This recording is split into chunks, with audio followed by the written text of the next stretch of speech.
एक बार परीक्षित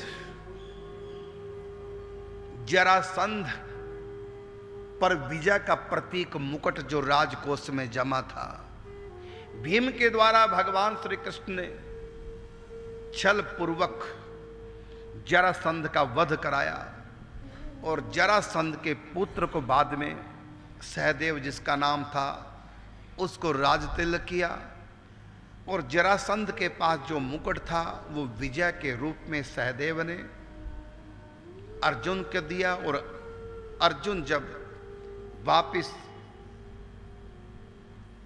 आए हस्तिनापुर में नहीं इंद्रप्रस्थ में, तो राजकोष में जमा करा दिया। रासूया यज्ञ हुआ। फिर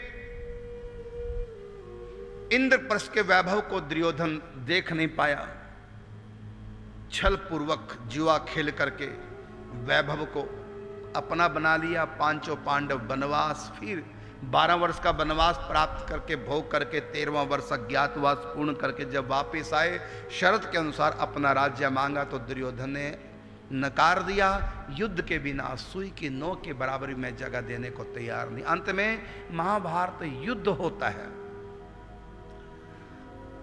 और पांचों पांडव जीत जाते हैं युद्ध को।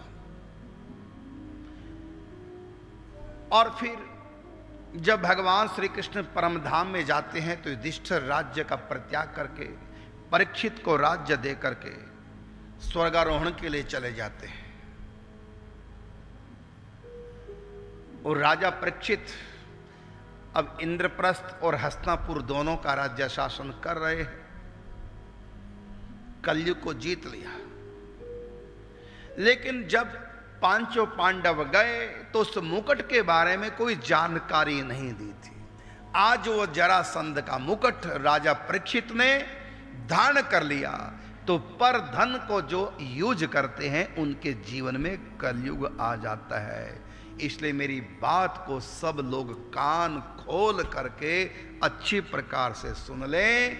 पर धन का जो प्रयोग करते हैं अपने स्वार्थ के लिए उनके जीवन में कलयुग आ जाता है।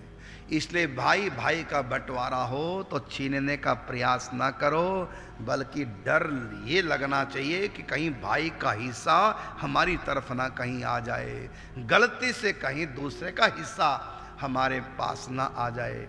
दूसरे का हिस्सा मारने वाले, दूसरे का हक छीनने वाले, दूसरे के धन को चोरी से, बेईमानी से, कपट से, चालाकी से छीन करके अपने जीवन में प्रयोग करने वालों के जीवन में कलयुग आ जाता है और उनको भक्ति के योग्य नहीं छोड़ता।